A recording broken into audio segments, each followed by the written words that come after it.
Welcome to the Geeks Without Glasses podcast, where you hear all about our thoughts on the products of geek culture and how it affects us and the world. I'm Kyle, aka Papa Frog. I'm Blake, aka Flyer Charger.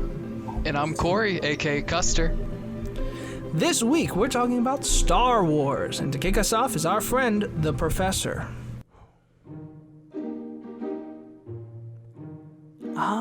Starting us off is the original trilogy, the first film in the saga, released in May 1977. The original film was simply titled Star Wars and later retitled to A New Hope in 1981. It was a revolutionary film, being one of the most action-packed space fantasies at the time. It quickly won over audiences with its unique take on the classic tale of a hero's journey. The sequel films, Empire Strikes Back, released in May 1980, and Return of the Jedi, released in May 1983, were met with the same success. Much like many other fans, I find Empire Strikes Back to be my favorite, but that's just a personal opinion. Thank you once again, Professor.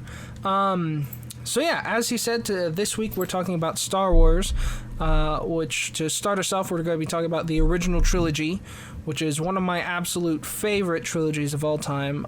It is the one I grew up with, to the point that I was introduced to it with my family, to the point that my middle name, in fact, is Han.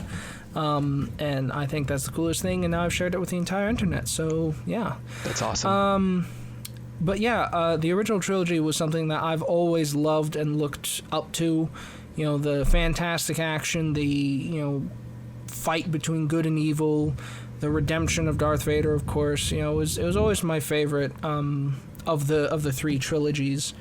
What about you, Blake and Corey? What do you feel about the original trilogy? The original trilogy is just your classic story between good and evil, as the classic, hero's journey. It's done pretty spot on. That's pretty much, you can't get any more classic than the original trilogy, in my opinion. Right. Absolutely.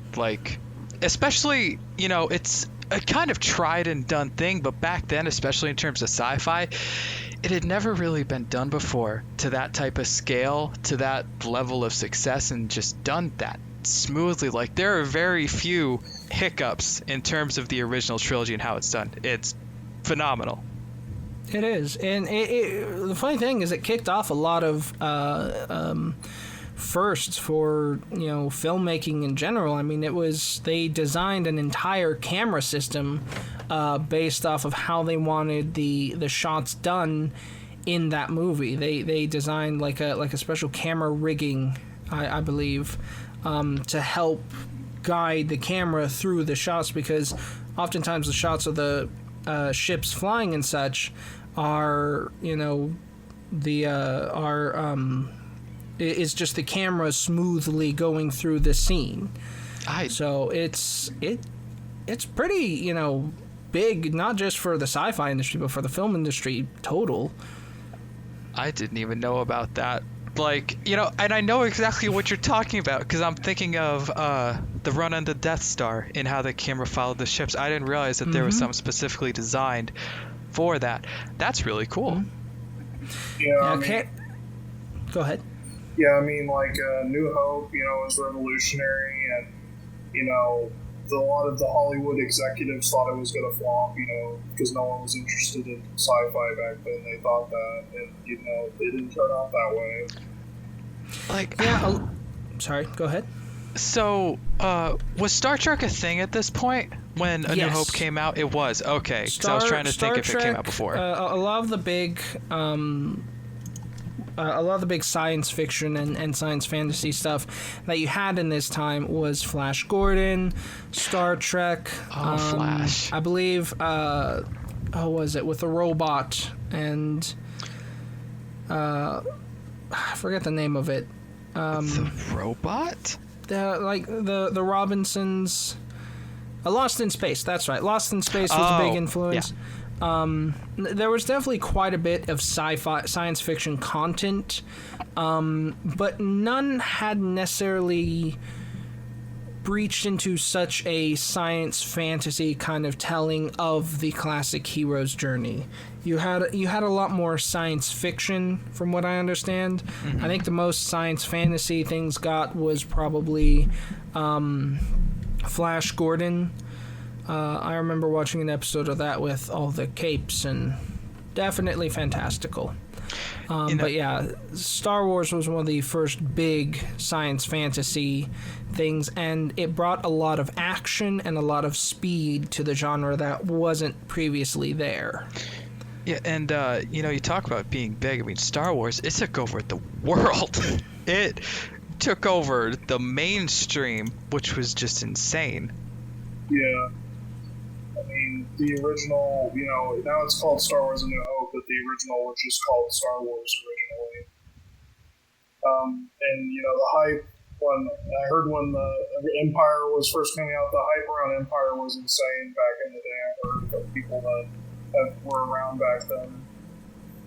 Well, and Empire was the first one with an actual letter to the, or not letter, but an actual number to the thing. Whenever the Empire Strikes Back scroll started, it was called 5, when a lot of people were expecting it to be Star Wars 2. Yeah. And later in 1981, about a year after Empire was released, Lucas actually went back and renamed Star Wars to be Episode 4, A New Hope, leaving a lot of people in question as to, what is 1, 2, and 3. Yeah, I was going to say, that must have been a very interesting theater experience. Like, okay, that we just saw 1. How is this the 5th? Yeah. What did we miss in the last 3 years? I gotta say, George Lucas was pretty ballsy doing that. He certainly was. He was playing with fire, and but as we saw, it worked out. So it worked insanely well. Also, this hasn't been mentioned yet, but the music, the score of that trilogy is unlike anything else. Yeah. It has such a feel to it. It's just, you hear it, and I mean, obviously there are plenty of themes where, it feels like it. Like Lord of the Rings, the soundtrack has a feel. You can tell it is Lord of the Rings, but Star Wars, it just has this gravity to it, this ambiance to it, to where it just feels otherworldly, no pun intended. Yeah, John Williams is a core part of what makes Star Wars Star Wars. Without his sound, more recently they've done better to add new variations of Star Wars music, but if you want the classic Star Wars sound, John Williams just creates it. Yeah, John Williams really, was the perfect choice, and his music, to be fair, is very iconic. I will say, although Star Wars is very, iconic music, I do occasionally get it sometimes confused with, Indiana Jones on occasion. Yeah. Because his music has such it's very identifiable, but also blends with each other so well. You could probably mix Indiana Jones and Star Wars and still have a pretty quality audio product. Oh, it's time for me to show my youth, boys. I've never seen Indiana Jones, so I can't confirm nor deny that, but I'm gonna trust you guys. I'm sorry. On the episode of Indiana Jones, we promise Corey will have seen all 4, possibly 5, if that one has come out by the time. Yeah, I really thought you were gonna say by the time Indiana Jones comes out, Corey will not be a part of this anymore. We're gonna fucking throw him in the trash. He is out of here. Done with, man. This is his first and last episode here. I'm sorry, guys. I'm sorry. It was nice knowing all of you. It's been a fun time. You've seen you all. You've seen other John Williams movies like Jurassic Park, haven't you? Corey, you're making this friendship difficult. We're gonna have a talk. Like Jurassic Park, I've seen bits of it, but I haven't seen the full movie. Indiana Jones, I remember I was in the gym, and there was this little cinema part for cardio, and it was playing one of the Indiana Jones movies on the screen. So I was there for an hour and a half, and I watched it, but that's about all I got. Well, sorry. rest assured, you probably have pissed off our entire audience. Yeah. Shit. That we've lost everyone now. Just go watch Indiana Jones and Jurassic Park. Yeah. What's in our E.T.? Watch E.T. I've seen E.T. I know that I've seen E.T. It's been a while, E.T. but We'll I've watch seen it again because it's a good movie and it deserves it. Anyways, what do you guys think of the characters in the original trilogy? I feel they're all pretty iconic. Obviously they're iconic partially because they are made to fit into the roles of the hero's journey. You know, you've got the mentor, you've got the unlikely pair, or the unlikely couple. You've got the protagonist. It definitely hits all the marks. But to be fair, I feel like a lot of what made the characters so memorable is the actors that played them. Yeah.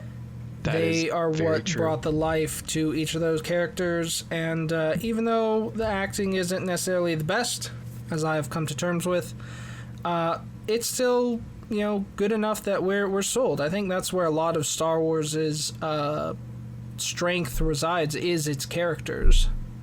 I absolutely 100% agree with that. And they're not like, in terms of the specific characters, like, it wasn't too much crazy. Like, you had this super, like Kyle was saying, the noble protagonist.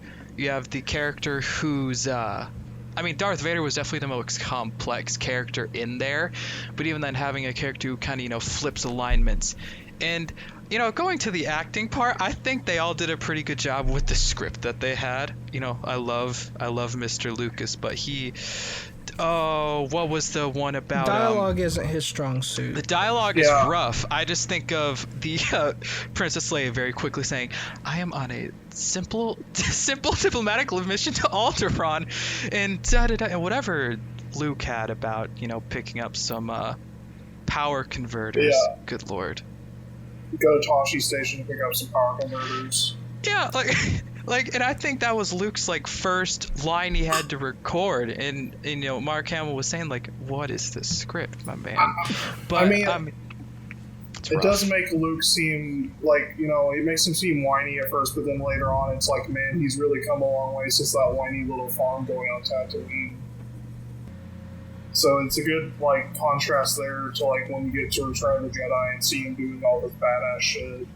Yeah, he is another one who actually does have quite a bit of growth, as you would say, because there are some characters who remain, they are themselves throughout. Like Han Solo is very much himself throughout. He, he ends up being, more than just a scoundrel, but, his character is very much the same. Princess Leia, the same way. Vader and Luke have, especially Vader, but Luke goes through a ton of growth from being just this, this little irritable, impressionable youth to being a Grand Master Jedi by the third movie. Yeah. I feel bad for the Dutch because they had the whole Luke, I am your father thing spoiled for them, because Darth Vader literally means Dark Father in Dutch. So I always thought that was funny. Did they pay attention to that?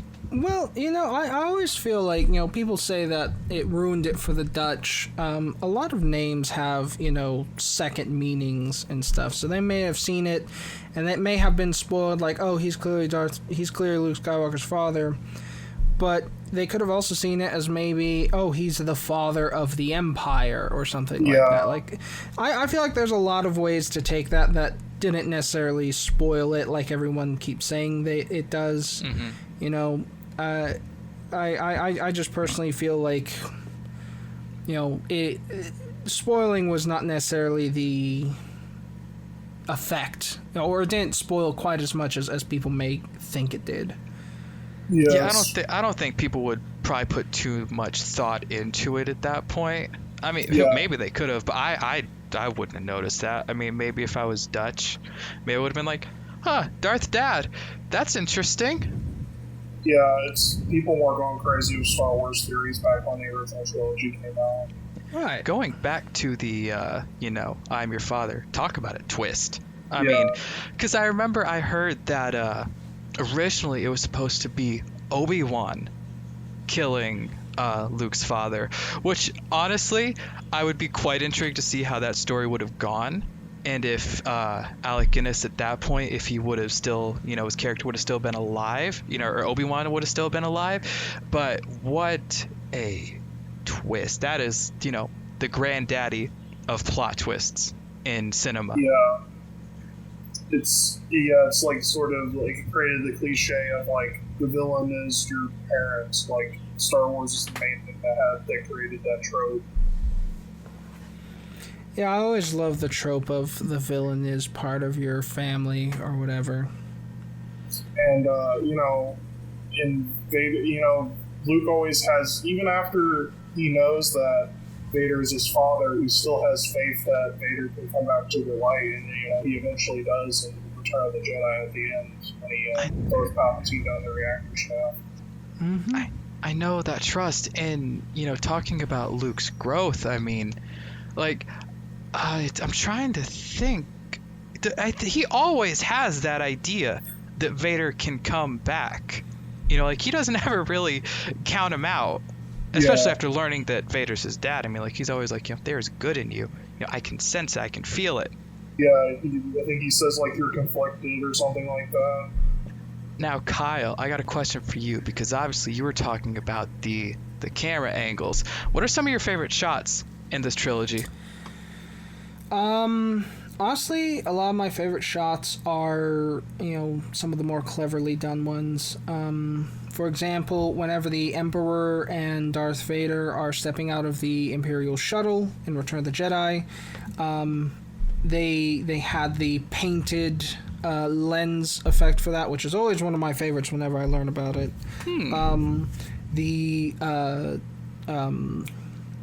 The reactor shaft was a painted lens effect. The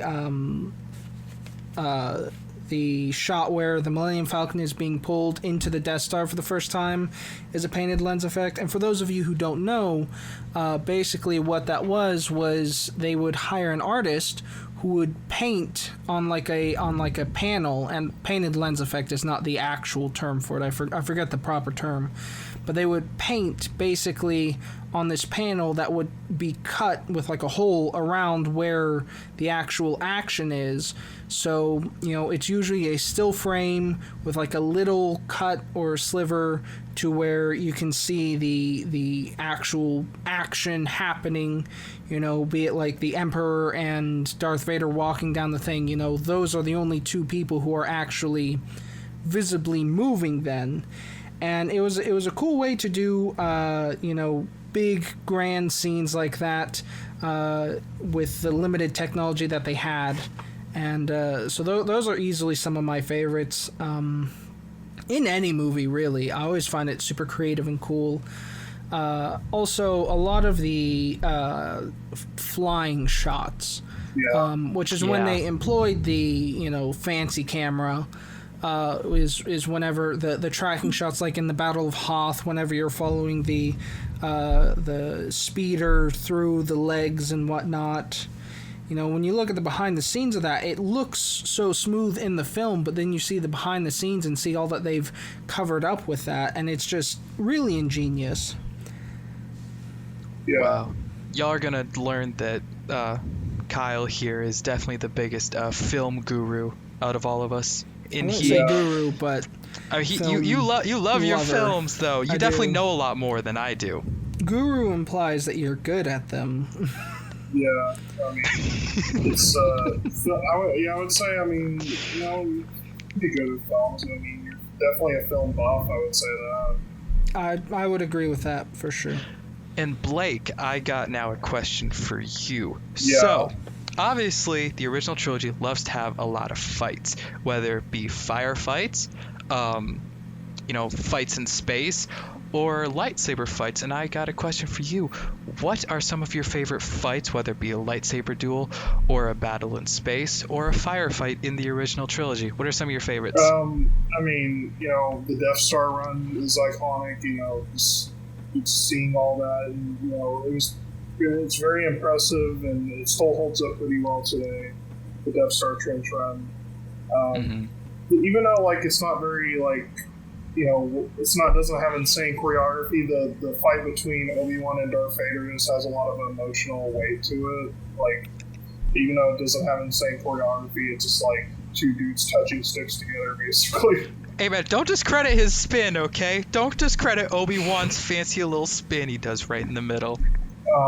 Also, the walkers and on Hoth, that was really impressive. Like when they wrapped the tow cables around them, stuff like that.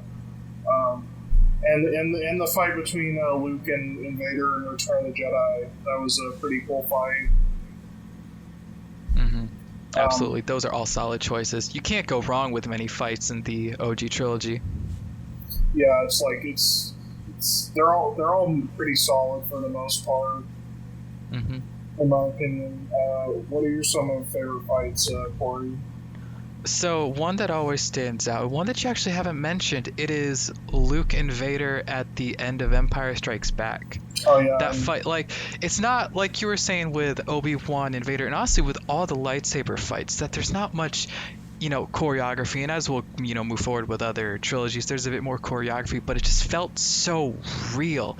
'Cause things I love, Vader, obviously he wasn't really trying until he got hit at the end. Then he obviously, really tried, and he immediately bested Luke.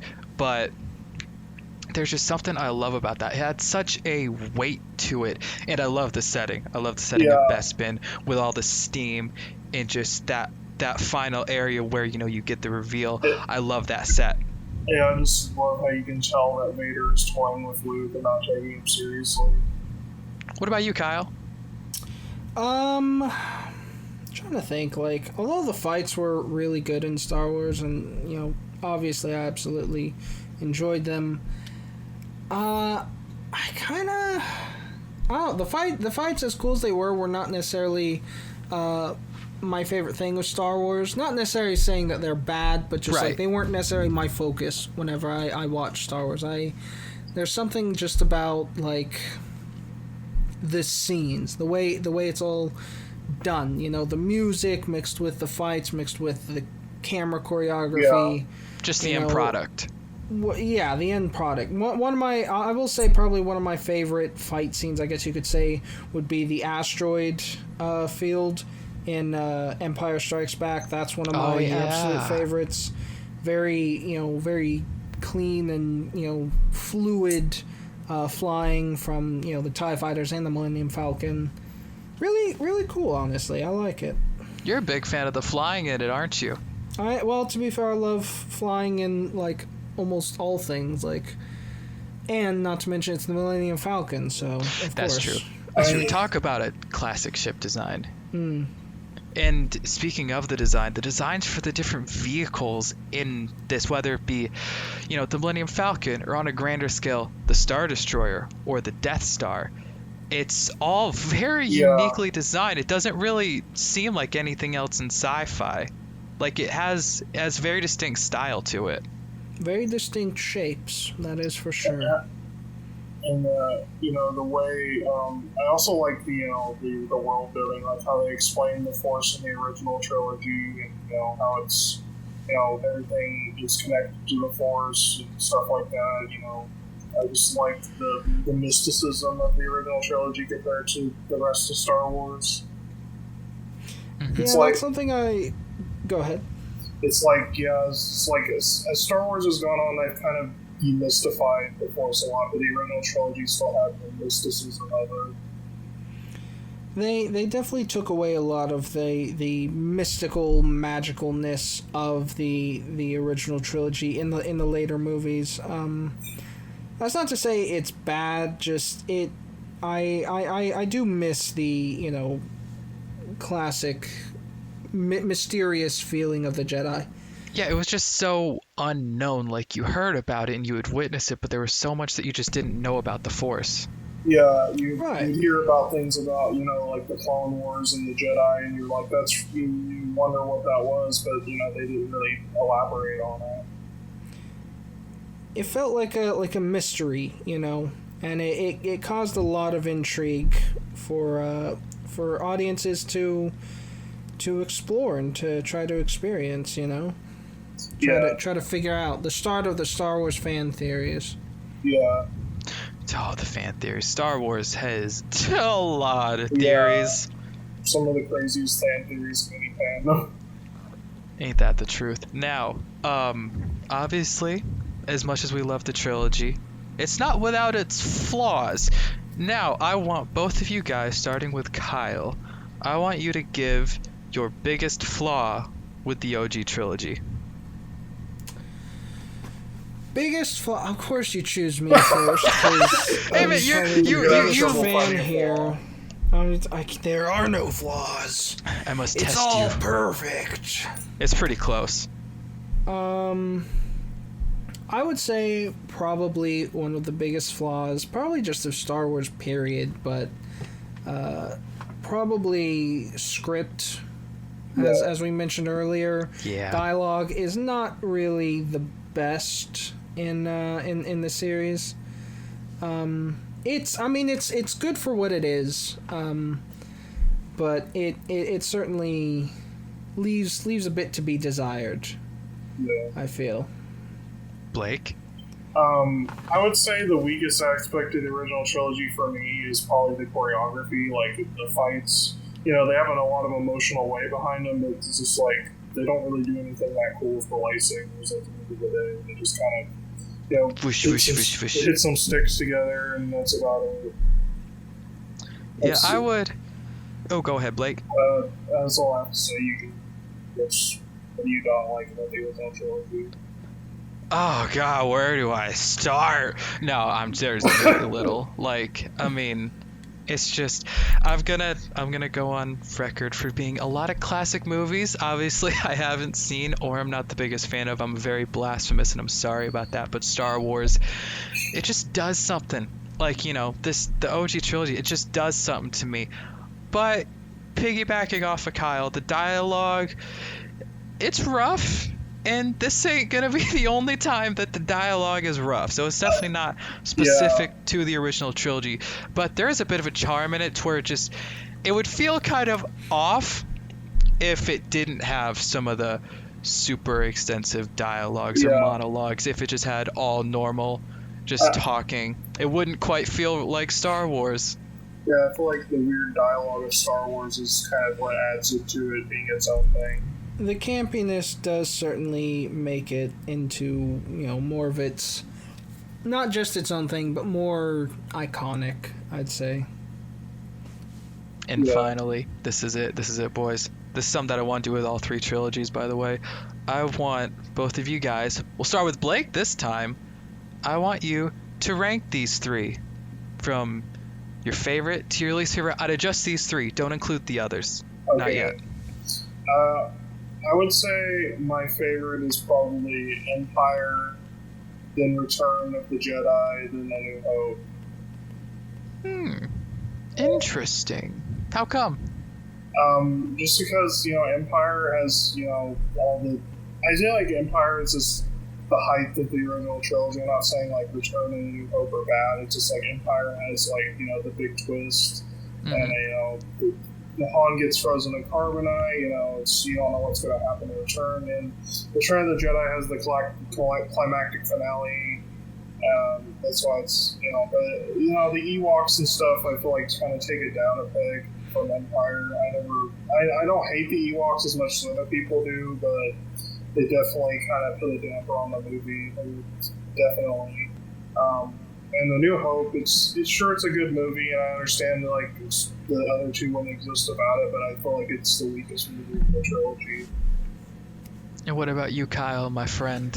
Your three ranked and why?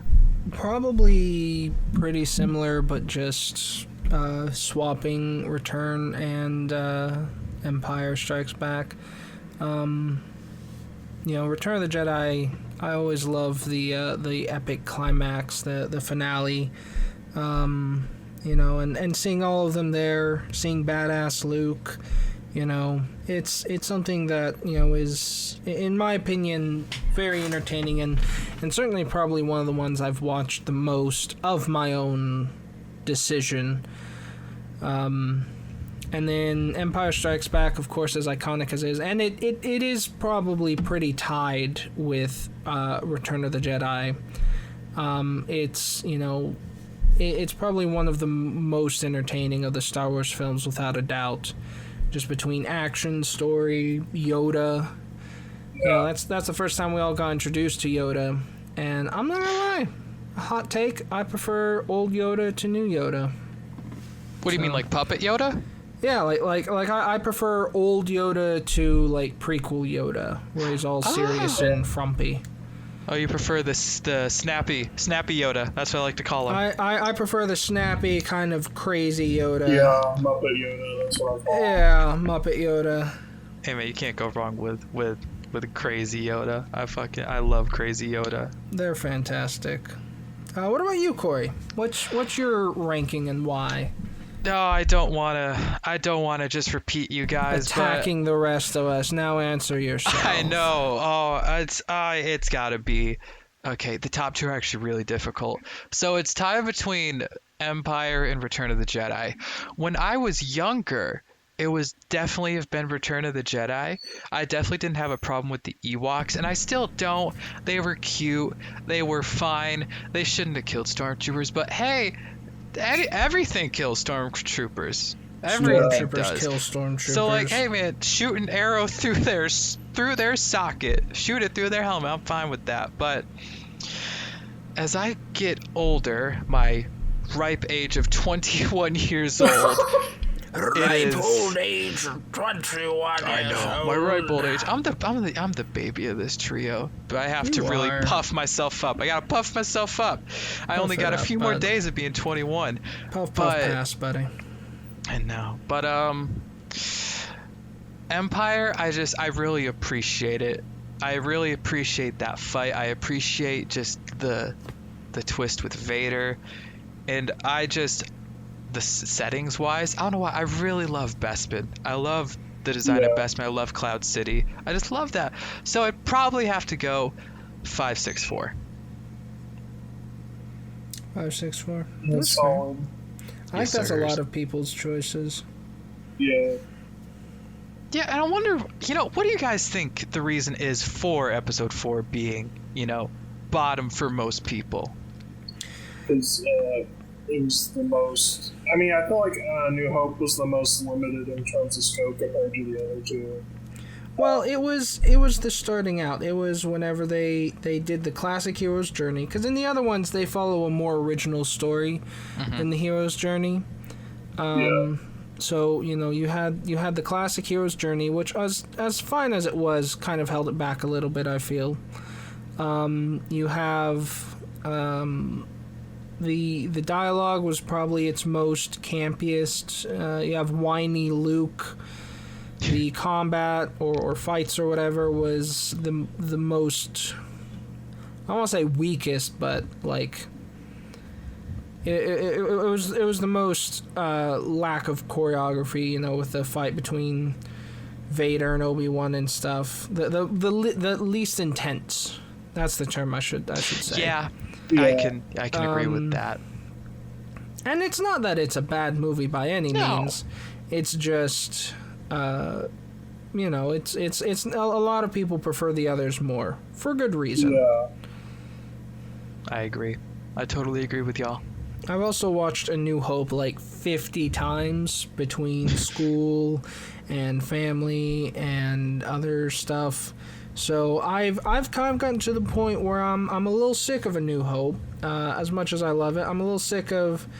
Oh, come on, Luke. We gotta go stop the Death Star and save Princess Leia. I don't know why I turned to Goofy, but also, A New Hope is just kind of weird because in A New Hope, Luke has feelings for Leia, and then you figure out Luke and Leia are siblings, so it's like very weird. Mm-hmm. It's always a little on the nose, but Star Wars, I guess. George Lucas. George Lucas. Good old Lukey. So, of course, as much as we all love the original trilogy, I feel like we would be doing quite a disservice if we did not proceed to talk about the prequel trilogy. Now, some of you may not know much about the prequel trilogy, but thankfully we have our dear friend, the Professor, once again to tell you about give you a little bit of history about the prequel trilogy. So here he is now. Oh yes, the prequel trilogy, starting with The Phantom Menace in May of 1999, Attack of the Clones in 2002, and finally Revenge of the Sith in May 2005. This series told us the story of Anakin Skywalker and his rise as a Jedi and fall into power. Although not considered to be the best of the Star Wars saga, it still introduced many to what would become the most popular eras of Star Wars. Clone Wars was so good, it spawned not one, but two different cartoons. I personally quite enjoyed the Tartakovsky version, but the Dave Filoni one is quite good as well. Thank you once again, Professor. So the prequel trilogy is my expertise. Growing up with them, they had a major impact on my childhood. I really love the gray areas of the films, and I feel that's where they really shine the most. What do you guys' overall opinion of the prequel trilogy? First you go, Kyle. The prequels suck! Original trilogy's where it's at, man! How dare you! I'm kidding. Genuinely, I did enjoy the prequel trilogy. I grew up with it like you, but not necessarily in the same sense. It wasn't necessarily my main exposure when it came to Star Wars. I was still OT trilogy. But it was, I did thoroughly enjoy the prequel trilogy. Probably a lot more than a lot of people did. Yeah. Corey? I'm gonna be with Blake. I'm about to sing these praises. I love the prequel trilogies. Even and Jar Jar? I don't no. I love 99% of the prequel trilogy. Even Padme? I love 98.5%. Because there's half Padme that I'm cool with. When she whips the thing in Geonosis. Not Padme. When she whips it with her chain. But, so, Star Wars, the prequel trilogy was the first experience I ever had watching Star Wars. So there's a bit of nostalgia in this. I saw episodes 1, 2, and 3 before I saw the original trilogy. And so Heathen. I still watched the original trilogy when I was pretty young, but I love the prequels. I love the setting. God, where do I start? I love everything about it. I love the fights. The dialogue is once again a little bit too much. Especially, I think this has a bit more memeable dialogue than the original trilogy. Especially Attack of the Clones. I know. Okay, I'll say this. I love 80% of the prequel trilogy. There's a lot of Attack of the Clones that's a little rough, but just overall, it has such a special place in my heart. Just anytime I watch it, I feel like I'm a kid, especially Revenge of the Sith. Revenge of the Sith is one of my favorite movies of all time. I think we all need to talk about the elephant in the room when it comes to the prequels, and you guys know what I'm talking about, is Jar Jar. How do you guys feel about Jar Jar? Kyle, I'll let you go first. I need to collect myself. I have the same opinion most Star Wars fans about Jar Jar. He was unnecessary and was just there to attract little kids with poop and fart jokes. He doesn't really add anything to the movie besides just being there to be annoying, in my opinion. Kyle? I recognize a lot of people's hate on Jar Jar, and I definitely share some of that. Also at the same time though, because I watched it as a kid, I thought Jar Jar accomplished his goal. The Phantom Menace was directed towards kids, despite the fact that one dude got stabbed through the chest and the other one got sliced in half. But it was a kids' movie. It was the only Star Wars movie really that was straight up a kids' movie. No, the Clone Wars movie doesn't count. That's the only live action Star Wars movie that I feel was made for kids, and for that aspect, I thought Jar Jar did his role well. I remember watching Attack of the Clones and that brief scene with Jar Jar. As a kid, I was thinking, "Oh, hey, it's Jar Jar!" I was excited because, he was a character that I had also grown up with. He was so seeing him progress as well and seeing the connections of the characters That I personally, like I said, I see the hate of Jar Jar, and watching him in the Clone Wars TV show is annoying as all hell. But I remember watching Phantom Menace, seeing it, and being like, it's fine, I mean, it was a Star Wars movie made for a younger audience. I feel so. The inclusion of Jar Jar, I feel, wasn't that bad of a thing. In the later movies, he was barely even mentioned. In Revenge of the Sith, he was like seen in the background, and that was it. I think he was just in the funeral. For Padme. Yeah. To give George Lucas credit, he did listen to feedback about Jar Jar. He did. In the later movies, and kind of wrote him out, basically. Yeah, and I mean, like Kyle just mentioned, I kind of, forget this sometimes.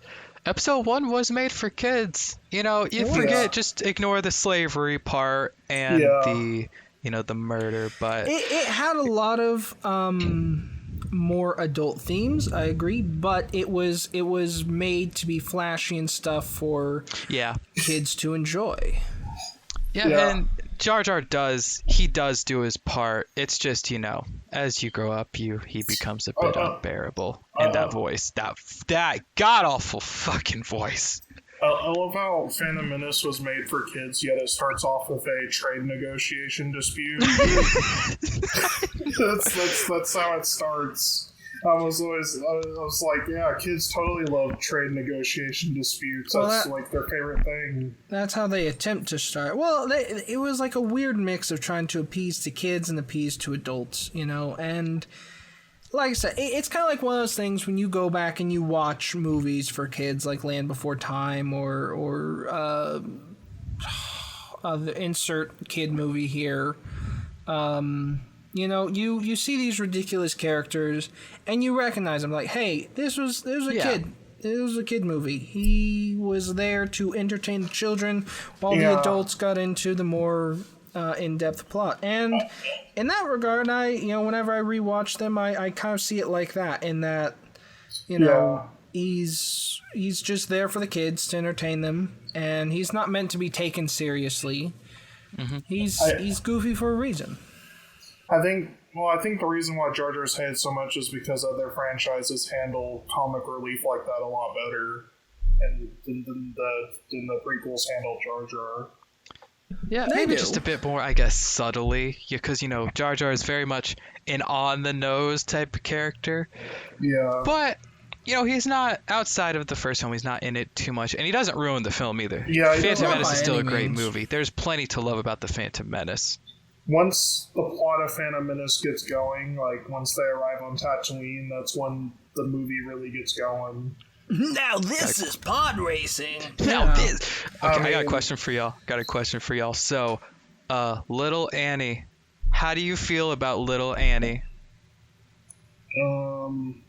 I mean, I've never really had a huge problem with Kid Anakin Skywalker. I know a lot of people hate him, but he's a kid, so you can't really expect like masterclass acting out of a little kid. So it never really bothered me.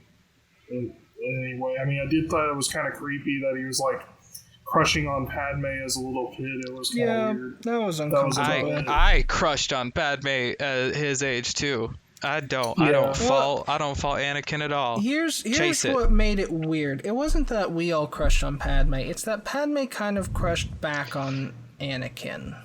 A little bit. Well, how old was Padme supposed to be at that time? I think she was supposed to be like 15 or 16, so she's technically not that much older than Anakin. But even still. Still suspect. Still a little sus. Yeah, it was still a weird age difference. It wasn't like a massive age difference, but it was enough to be like... George Lucas loves his weird romance pairings for sure. He loves to push it a little bit. He loves to push it. But I also don't have a problem with little Anakin. Like, I mean, Chada, he does fine. No, this is pod racing. Yeah, that was pod racing. That's a great scene, by the way. I don't care what. No, I love the pod racing scene. I feel like one of the stronger characters in Phantom Menace is Liam Neeson as Qui-Gon Jinn. I love Liam Neeson as Qui-Gon Jinn, and I wish we got to see more of them before he was stabbed. Yeah, it's an issue that the prequels have, is having really good characters, whether they be good or bad, and you don't see a lot of them. Darth Maul, while we're on the Phantom Menace, fantastic. I mean, he's not the most, the most unique character. He's just a really good villain, Yeah. and you don't see him for that long. When he's in the scenes, though, he steals the scenes. He's just always he's just always great. He captures your attention. He doesn't talk much. He has that crazy tattoos, and he has the double-bladed lightsaber that made everyone freak out the first time they saw it. The Zabrak design is such a good design. That's like what I was saying with the original trilogy. Star Wars doesn't necessarily excel at phenomenal dialogue or I'd say plot, but I think the plot is all right. It carries through. Mm-hmm. But what it does excel at is, fantastic characters. Absolutely. Very iconic characters that, we carry through. There are many movies where I hear where the protagonist has a name, and I often forget about it throughout the film. But I feel like something about the way Star Wars is done, whether it's the character's introduction, whether it's how they're played, how they're portrayed, everything, they always feel like they stick with me. They're major characters. Their minor characters kind of fall to the wayside a little bit, but they're major characters for sure. They're ones that stick with me for quite some time. Yeah, absolutely. I mean, what are you talking about? Dexter Jetster is the best Star Wars game. Oh my God, Dexter Jetster. I feel like on that note, bringing us over to Attack of the Clones, probably actually, I think the most disliked of the prequel trilogy. It's the most divisive one. Yeah. And it's very much a two-sided story, because there's some bits of it that are awkward, like the whole Anakin and Padme thing. It's just really awkward, and it takes too much time, and the dialogue is memeable, but it just it all comes together very awkwardly. But then also the storyline with Obi-Wan and with Jango Fett, even though it's a bit out there, I love it. And then the end is just fan service, and I love it. I know a lot of people didn't like the reveal that Boba Fett was a clone. Like, that was very controversial when the movie came out. I've kind of come to terms with it now and accepted that Boba Fett is a clone of Jango, but I remember when they first said that, I was like, that is just weird and kind of takes away from Boba Fett's accomplishments, or actually he didn't really do much in the original trilogy at all. But, and now that I think about it, I was like, it's kind of cool, I guess, that there's all these clones. And they were building it's the secret army, and it was a cool idea. Kamino was a cool planet. There was that was one of the most unique planets in Star Wars up to that time, a water planet with these platforms and stuff. It was Star Wars has a lot of unique planets. Now that I think about it, obviously there are plenty of movies and series that go to different planets, but Star Wars has very unique planets. You see a couple of them, like Kamino, Coruscant. It's just a giant city. Geonosis, I mean, it's a desert planet, but Bespin, Endor, Mustafar, just a ton of great planets. And Kamino is up there. And also, we were talking about good characters. Let's talk about Ewan McGregor as Obi-Wan Kenobi. One of the best characters. I love Alec Guinness's portrayal, but I think Ewan is it pronounced Ewan or Ewan? How's it pronounced? Ewan McGregor. Ewan. Okay, got you. My favorite character in all the movies, I would think. He just gets better as the movies go on. And Phantom Menace, he was still trying to find his footing as Obi-Wan, but Attack of the Clones, he definitely feels a lot more confident in his role. Talk about that hair. and I love his Obi-Wan's he cracks jokes and stuff like that. He's just a sassy, I don't you don't fully believe the Anakin and Obi-Wan's friendship. Like that's kind of weird. Like that's the only aspect of you never really you don't really view them as friends because you don't get to see them bond ever that much. So that's the only weak aspect.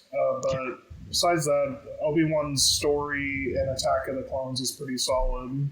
You don't see them bond, but you certainly see like the effects of their bonding in Revenge of the Sith. Absolutely. You get that sense that they are friends. At least I did. I felt it was very, very. It had that.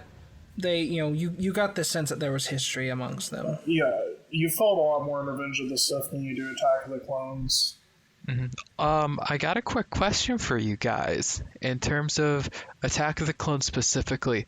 Count Dooku, I feel like, is a very underrated character in the Star Wars franchise. He's another one of those characters where he's not in it for that long. He's in it for basically 2 movies, but I think he really adds a lot to episode 2. Also, Christopher Lee, one of my favorite actors. I love his portrayal of him. One of the best actors, one of the just top tier. What do you guys think of Count Dooku? I want to start off with you, Sir Kyle. Count Dooku, I mean, Christopher Lee is like not just one of the best actors, but one of the best dudes. He was a spy. He played, classic monsters. He's got a rock band. I know. And this is Dracula. He was Dracula. This is more on, praising Christopher Lee than Count Dooku. But, I mean, he's in my opinion, fantastic. He's a brilliant actor. I felt he was, I don't want to say underused, but, like, I definitely would have, to be fair, I love Christopher Lee. I would have loved to see more of him, period. I'm telling you, man, I agree. I definitely feel like more Count Dooku could have been had. I feel like his relationship to the Jedi was not the best established. That was something I never really got until looking it up. Like honestly, for the longest time I didn't know he was the Padawan or apprentice of. I don't know why my instinct was to say G.I. Joe. Qui-Gon Jinn is the correct name. Different movie. But yeah, I personally feel, Count Dooku, I would have liked a few more scenes with him, honestly. I feel like he could have used to have gotten a little bit more. Blake? Yeah. Count Dooku definitely doesn't get a lot of time to shine in the prequels. I mean, that's why there's so much spin-off stuff with him in it.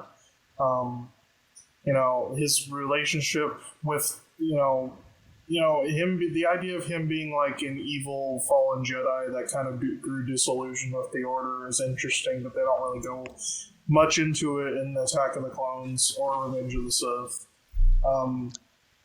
But when you kind of got a sense that he was a major threat in Attack of the Clones when Anakin just bum rushes him and gets his arm chopped off. Immediately. Yeah. He immediately suns him.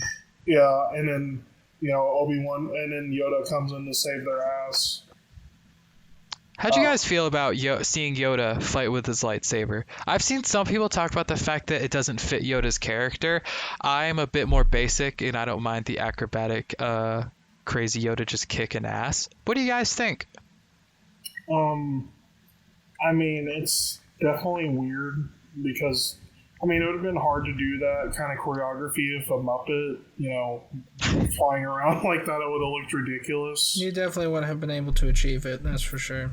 Yeah. It would have been fantastic to see. But the CGI, it definitely has its problems, but I think if you're gonna have Yoda fly around like that, I feel like CGI Yoda is the only thing that would work for that kind of stuff. But how do you feel about it, Kyle? As I've said before, the CGI Yoda isn't my favorite. Not even necessarily just because, like, oh, he's CGI, how dare they, but more just I prefer I prefer the attitude of, you know, young, or not young, old kooky Yoda, you know. And I recognize that it's kind of a situation of Yoda was a general then. He had to, you know, command the armies of the Jedi and stuff like that. But at the end of the day, I kind of, you know, although I will say that the fighting style fit with Yoda, I definitely prefer old Yoda more. Yeah. You know, speaking of the puppets, what did you think about the puppet Yoda in Phantom Menace before he got CG'd? How did that look? Good lord. Oh, God. That was That something. was rough. Like, The CGI eyes. was a big improvement over Phantom Menace Puppet Yoda, I will say that. Yeah. The eyes. Yeah, I don't know why the puppet took such a downgrade from Empire to Phantom Menace. Who knows, man? Well, Is it to appeal more to kids? Because it terrified me as a kid. Honestly, I don't know, because, like, I think it's just a sad effect of redoing the puppet, because, I mean, if you remember in The Last Jedi, they had issues with, like, that puppet looked really weird. Not as weird as this one, but it could have been just Jim Henson changed his style at that point. Yeah. So now it is time to go to the Big Daddy, my favorite Star Wars film of all time, Revenge of the Sith. Oh, where do I start? Yeah. It's just, I can't really find any flaws with this movie. The George Lucas dialogue doesn't come in as much, except for the you're so beautiful because I'm so in love with you, but love has blinded you? No, that's not what I meant. No, of course not. There's the Jedi! You know, I think Revenge of the Sith does really good with having scenes with just no dialogue and letting the emotion seep in. Like that scene where Anakin is up in the Jedi Tower and he's like looking out the window and there's just no dialogue. Him and Padme are staring at each other from like 100 miles away, and the ambiance is so good. Yeah, the opening of Revenge of the Sith is also pretty awesome. It's pretty bombastic with them storming General Grievous' ship, and then, you know, they fight Count Dooku again, and then Anakin literally, like, just chops off Count Dooku's head. It's pretty brutal because Revenge of the Sith was the first PG-13 Star Wars movie, so they amped up the violence a little bit. It is also the only Star Wars movie to be filmed completely on green screen. They went to they did not leave a studio. They did not film any on-site locations for Revenge of the Sith. It was all green screen or studio. Yeah. That must be so odd to act in front of a green screen. Like, acting in itself is already a insane thing, but acting in front of just a green screen is just absurd. I wonder where in Attack of the Clones would they have filmed on set? Maybe in Tatooine. Okay. That's the on location shot. In the Tatooine shot in Revenge of the Sith when Obi-Wan visits, that is green screen. Because it's just a brief moment. Also, a fun fact: Revenge of the Sith's title is a callback to what Return of the Jedi's original title was going to be. It was going to be Revenge of the Jedi, I think, but they changed it because it sounded too evil for Jedi.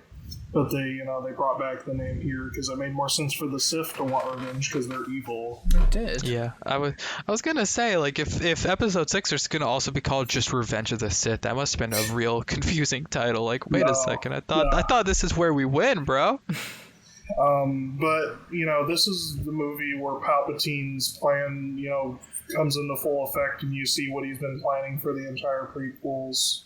All the pieces fall into place, and that's what I like about it is Palpatine really steals the show in Phantom Menace. Like, it just his hammy dialogue is just really adds to the scenes he's in. I am the Senate.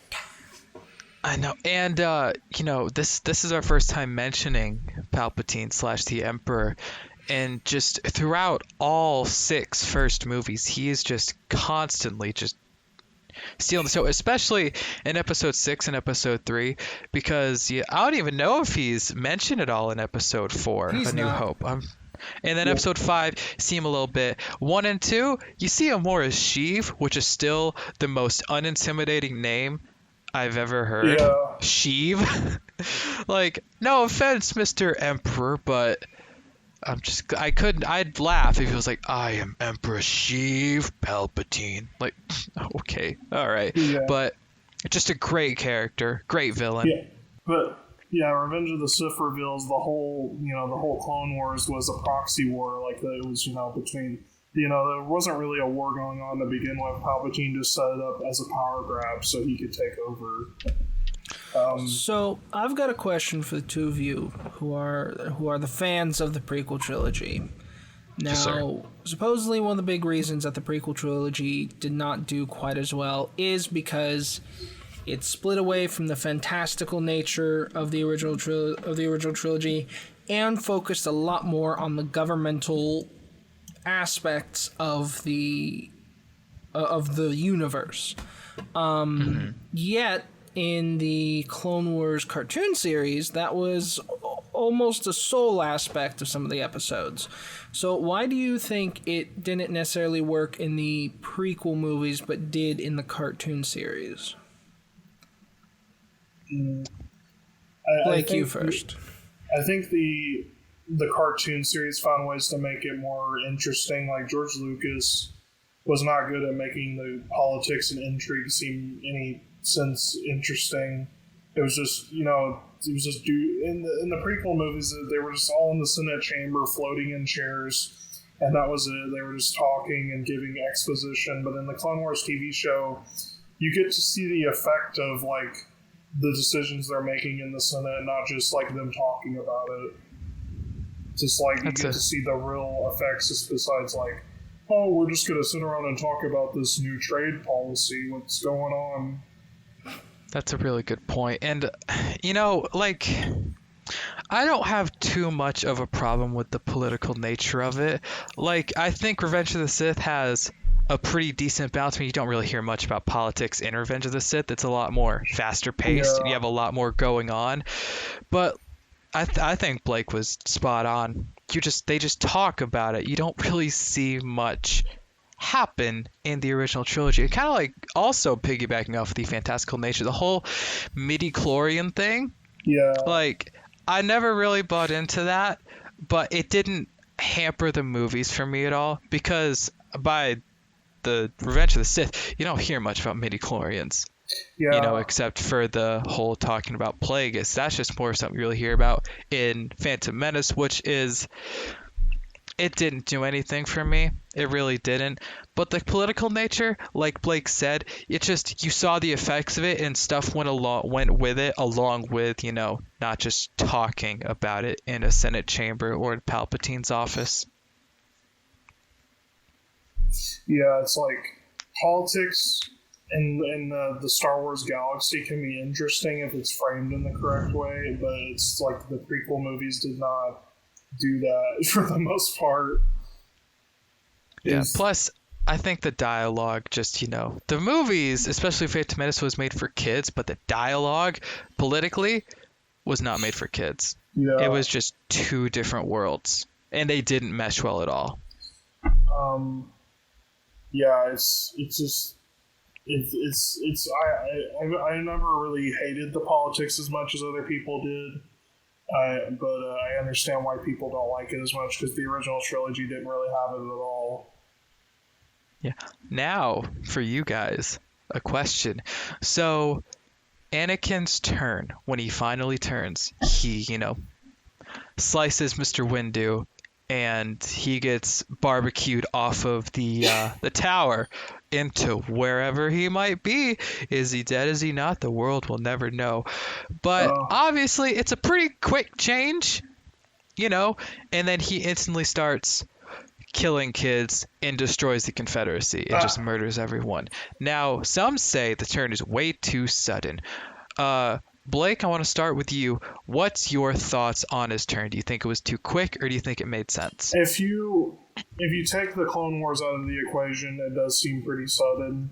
But if with the Clone Wars into the equation, you kind of get to see, he does more dark things in the Clone Wars that kind of leads up to that point. But if you just, earlier in the movie, he did chop off Count Dooku's head when Palpatine said, "Do it." He was like, "Do it, do it." And it wasn't like, it did seem like a little weird that he just suddenly was like, "I'm gonna go kill some kids." I'm like, okay. I guess he did have the thing with the Sand People and Attack of the Clones, but the Sand People literally, killed his mother, so that was kind of understandable. Yeah. What about you, Kyle? Kill them, not just the men, but the women. But the women and the children, they were animals, and I slaughtered them like animals. Kyle, what do you think about his turn? I think his turn was inevitable, but it was pretty quick, especially considering the fact that just earlier he was like, but he must face trial. And, still very, even telling the Jedi, like, hey, this isn't the Jedi way. Right. For him to just snap back and be, that's it. That's over. I will admit it was a quick, even with taking in the fact of the Clone Wars, even with him going through the darker stuff there, it's still very weird for him to be like, oh, I gotta respect the Jedi, and okay, I'm evil now, I'm completely turned to Sith. Well, like, even with the Clone Wars, it was awkward to me. He did have the nightmares about Padme dying, which heavily contributed to that. Even still, like, to support the Jedi, even to, like, just before that moment, and then to instantly go full Sith. I feel like if he did that, maybe to save Sheev and then, kind of slowly turn to the Sith after that point, but it was just snap and then, I'm with you all the way. Teach me the ways of a Sith. Teach me, teach me, Daddy. Teach me how to doogie. Teach me how to. It felt very Daddy Palpatine, please. Daddy Palps. It felt very, very sudden, very immediate, very kind of random. Like here we have it just to move it along. He has to be Darth Vader, so now he's Darth Vader. Yeah. I feel like if there was a lot more lead up to it, like, oh, Palpatine is teaching me dark ways to help prevent or to help prevent Padme from dying, or because at that point Palpatine wasn't even teaching him; he just snapped. Yeah. Told him, "I can teach you." He just told him a story about Darth Plagueis. Darth Plagueis the wise, and it didn't feel natural, even with considering the other stuff. Like if it was more like he wanted to save him and keep him from dying so that way he can teach him, then I would understand. But they also have show no inclination of his, trusting of the dark side or support of the Sith. Even then, the only thing he trusts is is the Chancellor. But like, I don't know. To me, it still felt weird. Yeah, it makes sense for him to distrust the Jedi because they literally told him to go spy on the Chancellor, which is pretty weird. It makes sense for him to distrust the Jedi. It doesn't make sense for him to suddenly become the one thing he was fighting this entire time. That's like if Frodo was handed the ring and instantly became a ring wraith. Like, you saw his degradation into darkness. It wasn't like, here you go. It was. Yeah, it was sudden, and also just him, immediately turning against Obi-Wan after that on Mustafar. It was like kind of like, this is a cool scene, but it's like, why is Anakin suddenly mad at Obi-Wan? Right. Yeah. So the Anakin and Obi-Wan thing I definitely get because he doesn't really seem to show any remorse at all. But for the turn, I think I have a possible reason why he just goes from, you know, I don't know, to just, oh god, I gotta kill kids now. And I think I gotta kill the kids. I gotta kill Those I Jedi gotta kill the fucking kiddos, kids now. they're gonna cause some issues later on if we're not careful. I gotta get slaughter those them. babies. Sorry, But continue. I think I think the reason why is because after you kill Mace Windu, or you know, help in his death, you can't go back from that. You're not going to be forgiven by the Jedi. Like, at that point, he has nothing else left to live for. All he got at that point is Padme, so he has to do something to save her. And so I think that's why he went, so I'll do whatever you ask. Please just help me save Padme, because his life as a Jedi, that's over. He's going to either die or go to prison for the rest of his life. And he don't care about that. He is a super impulsive, cares too much type of guy. And so after a stupid decision, he can't go back. So he has to go all in to make sure that he has a chance of saving her, I think. Yeah, I mean, he does... Before he kills the kids, he does shed a tear, so it's not like he's enjoying killing the younglings. Like, he feels bad for it. Just On walks Mustafar, in, the same way. He's crying at the end of it. just walks into the kid temple with the fucking Mario Invincibility theme song going. And also, I feel like he was mad at Obi-Wan on Mustafar because he thought that Padme and Obi-Wan were like having Padme was having an affair with Obi-Wan. Like, that's the impression I always got. I think so too. I think that's what he thought. He was like, oh, you are with him now. You're with him. Kadosh. But yeah, overall, since we are towards the end of this, I want you guys to rank these three, just like before. We're going back. And Kyle, I'm gonna start with you again, my friend. All I right. want you to rank these from your favorite to your least favorite. All these movies F tier. Just throw them right. No, I'm kidding. Just they don't even make it. They don't even make it into my ranking. I'd say probably Revenge of the Sith.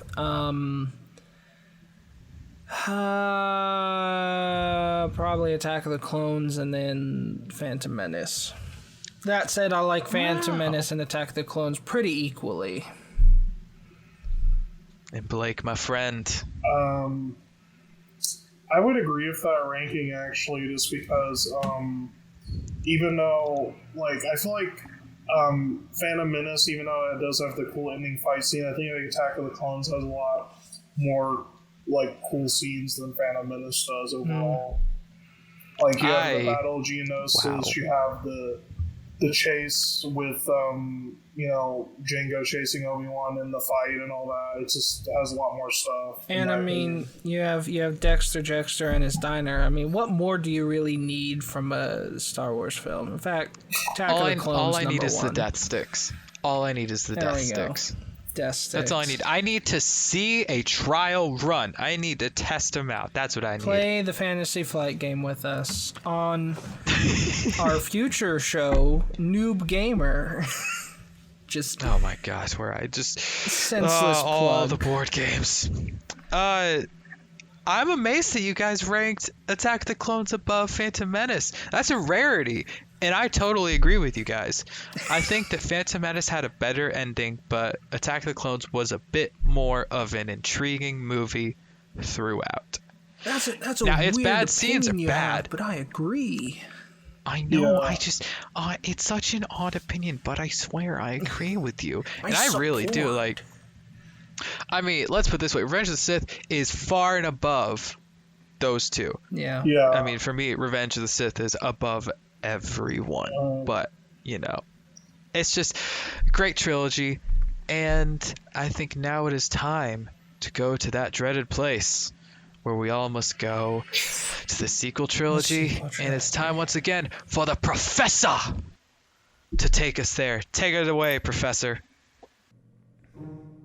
Ah, yes. Well, you see, in 2012, Disney bought the Lucasfilm and subsequently Star Wars, amongst many other IPs. Thus entered the sequel trilogy with its first film, The Force Awakens, released not in May, but December of 2015, with The Last Jedi following in December 2017 and Rise of Skywalker releasing in December 2019.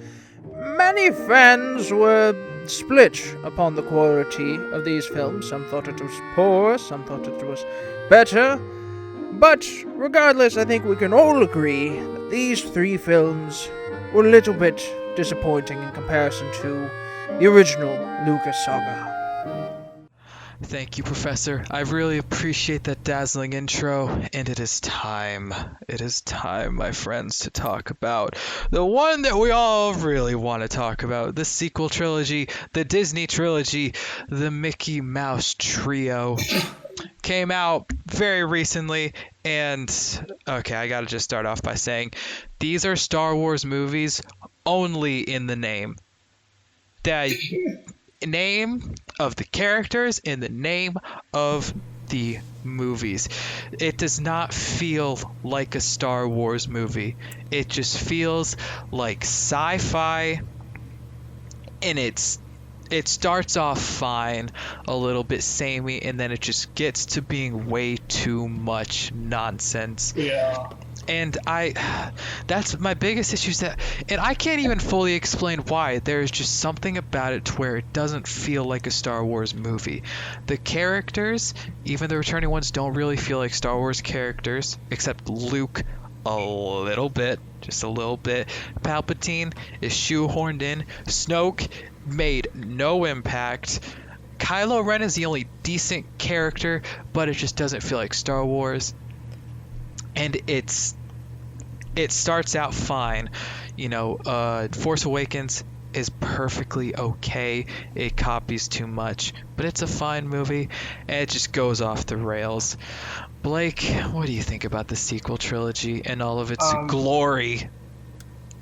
I would agree. Force Awakens was a solid, start, but it did copy a lot from A New Hope.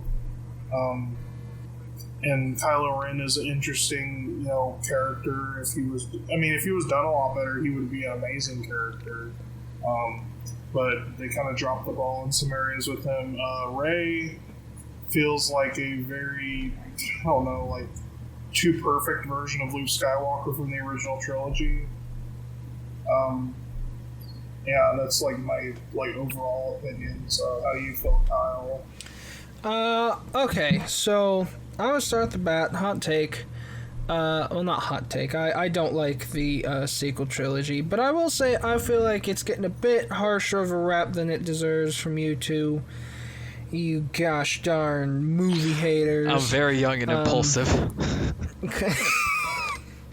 We got an Anakin wannabe edgelord over here. I hate sequels.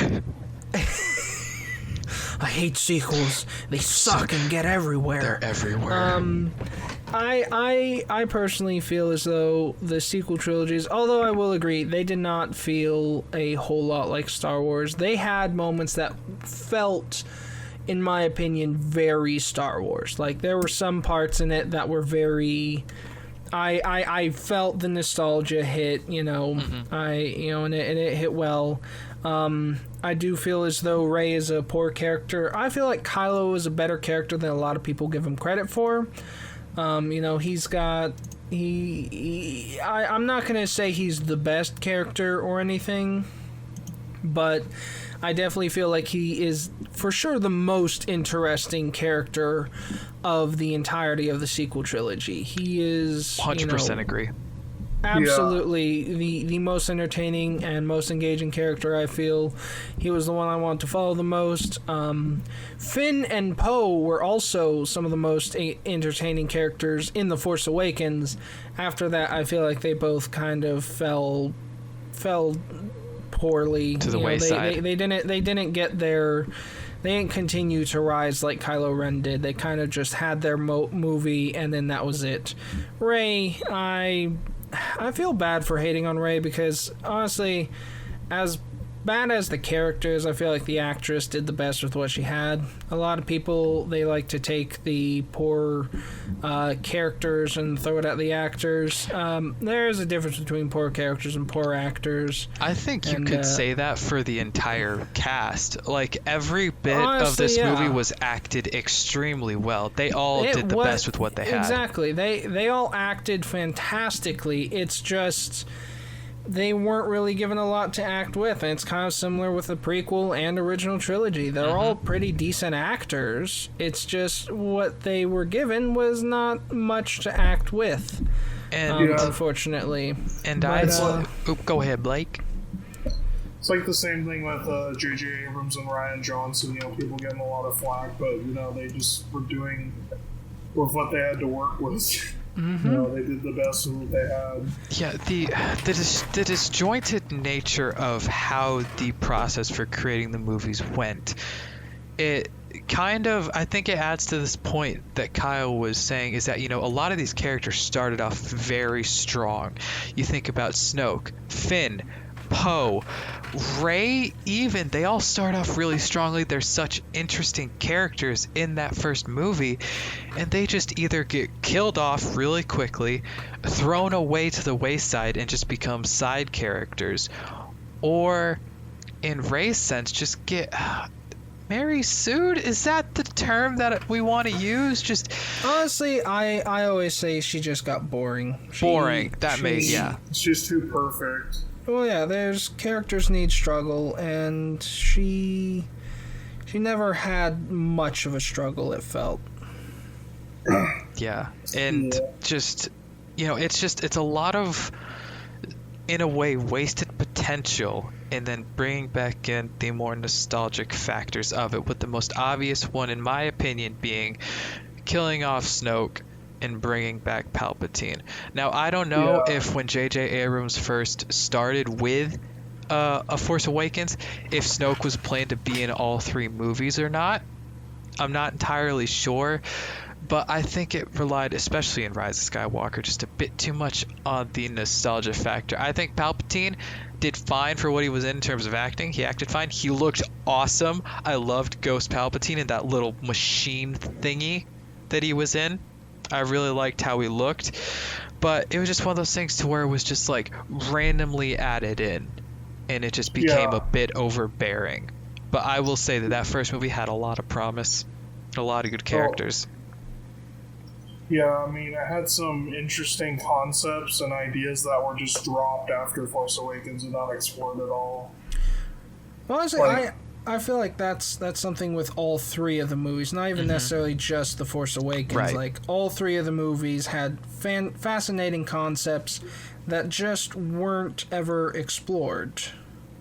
Yeah, like, you know, in The Force Awakens, you see, like, the Knights of Ren. I mean, they show up a little bit in Rise of Skywalker, but you always are like, what are the Knights of Ren? What's their purpose? And, you know, you're like, how did Maz Kanata get, you know, Anakin's lightsaber? They never answer that. You know, there's just a bunch of questions that they leave hanging.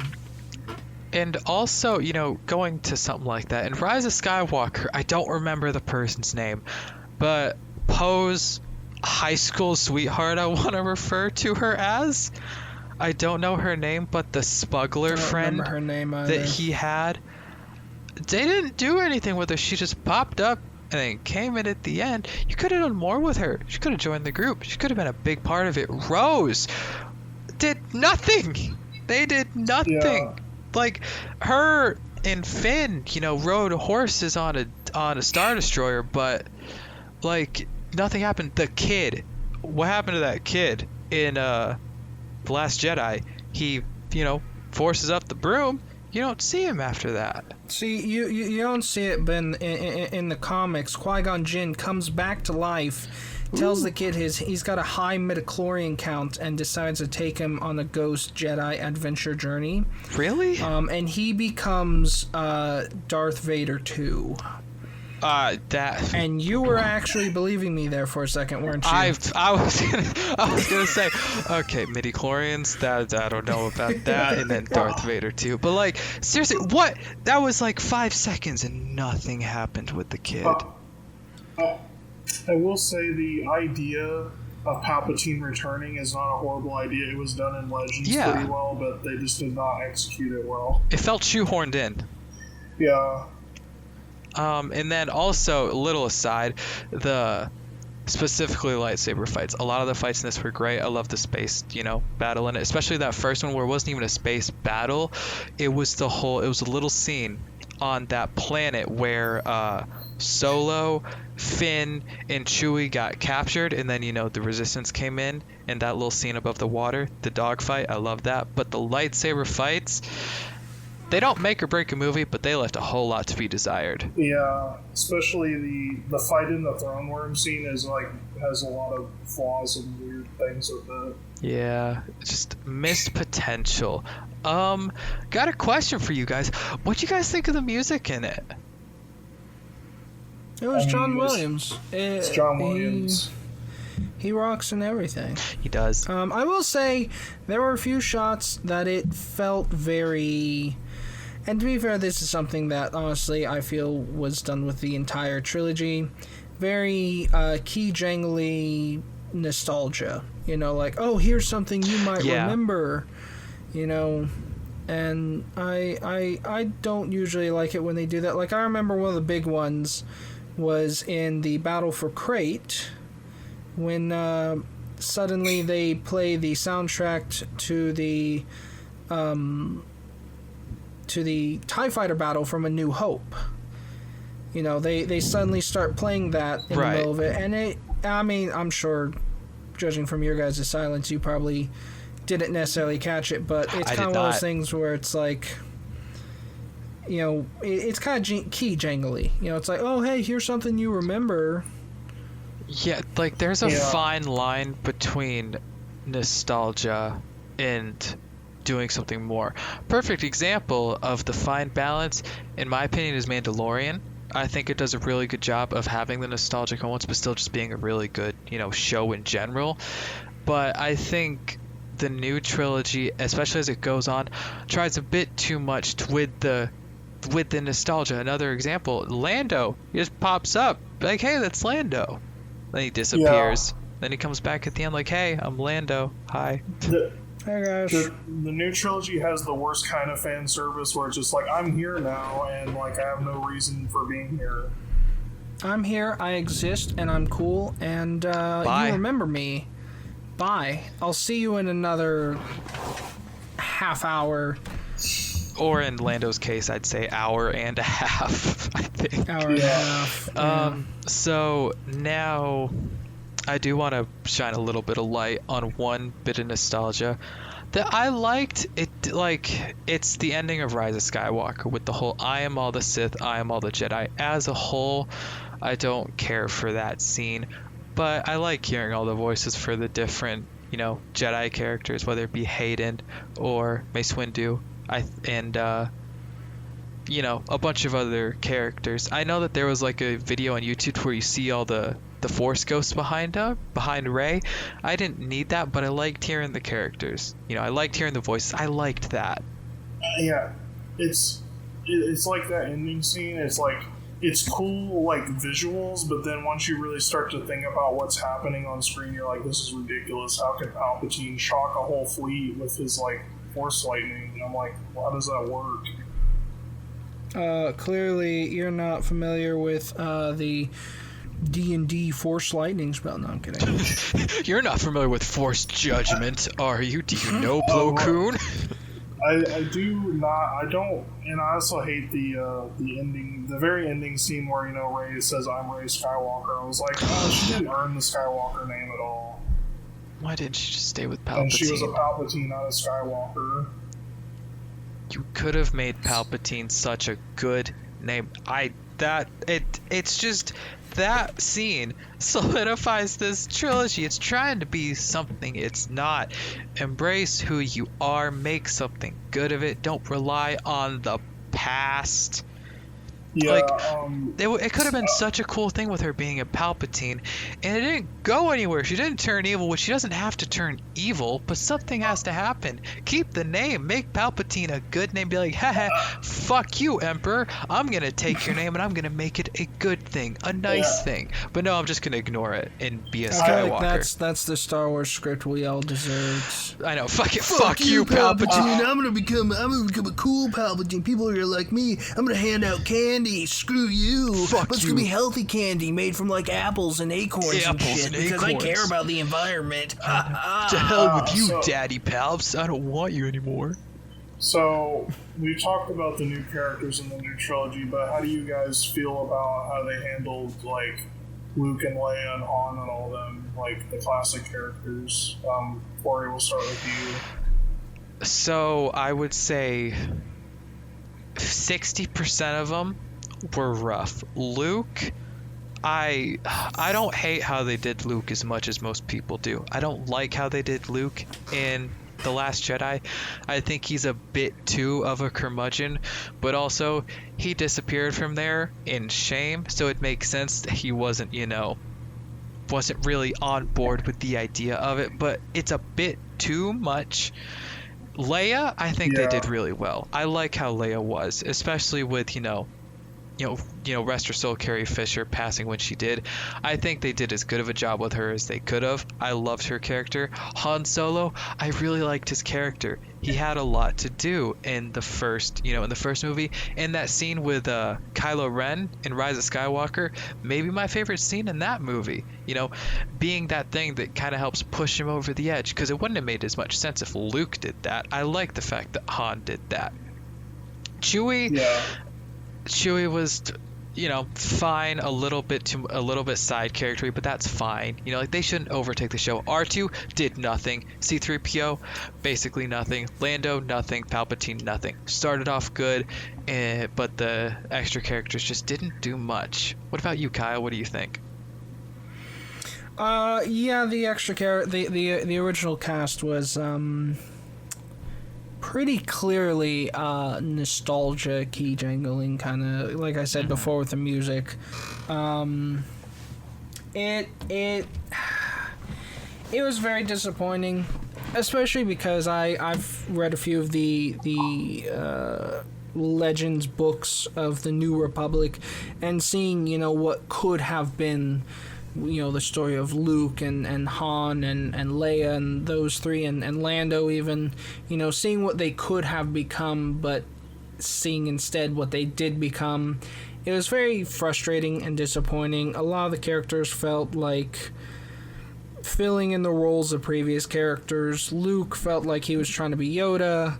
And I mean, not to say that it's a bad character arc for him. It made sense to an extent, but I feel like we definitely should have seen more of why he chose that, other than just, I almost killed a kid.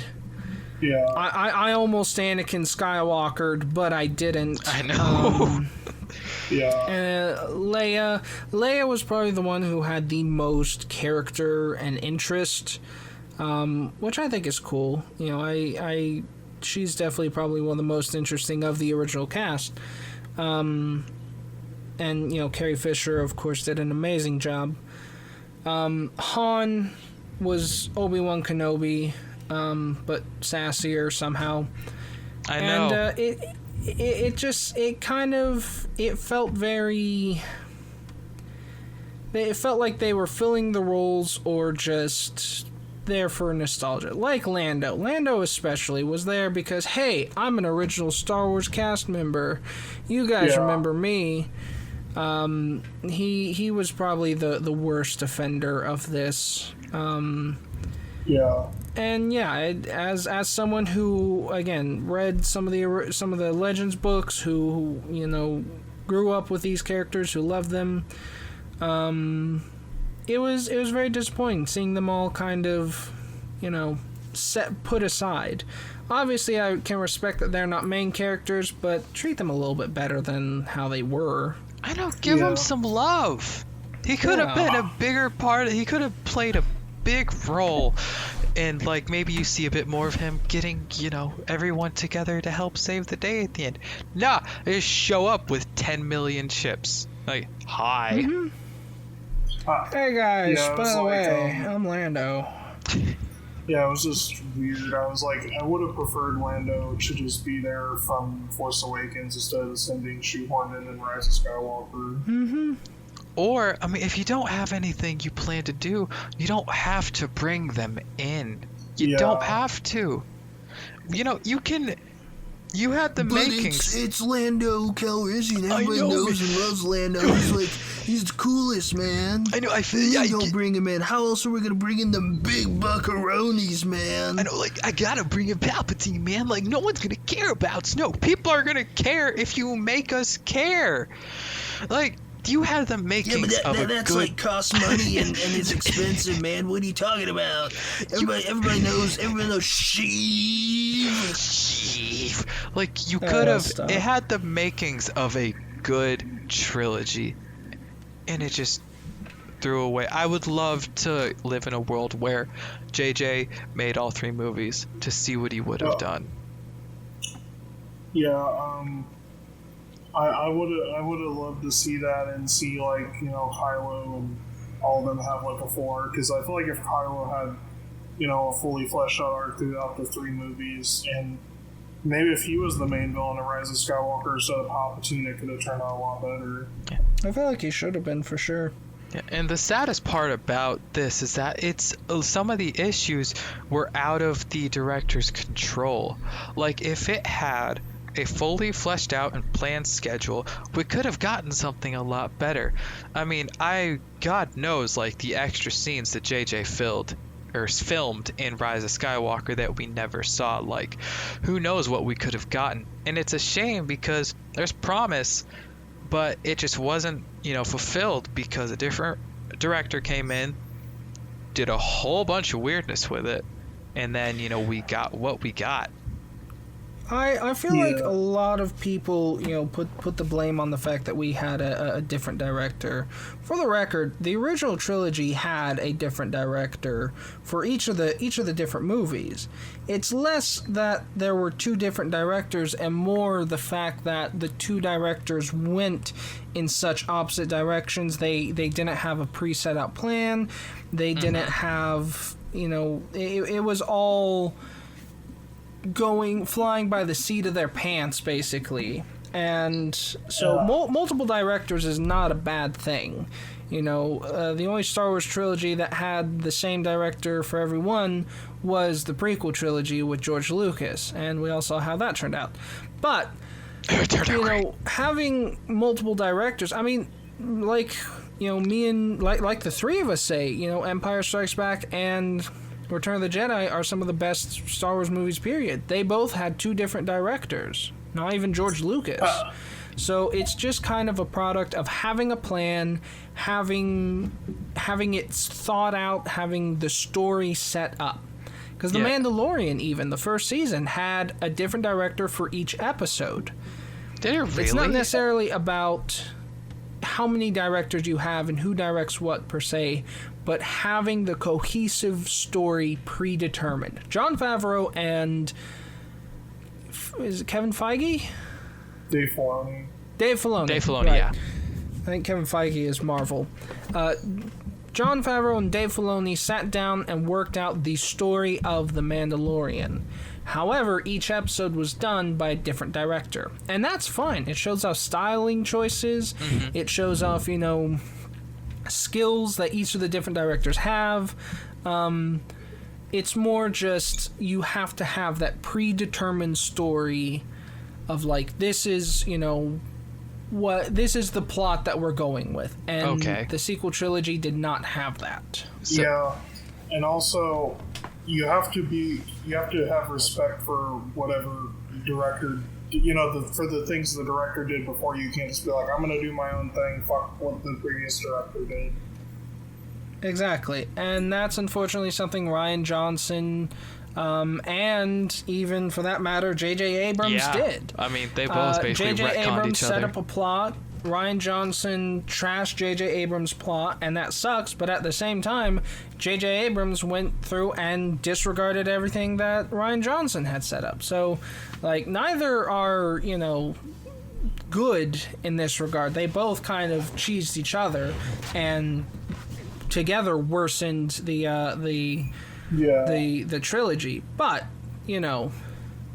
it's more of an issue of they did not have a set story. They did not have the story put in place, and everyone just kind of went and did what they wanted.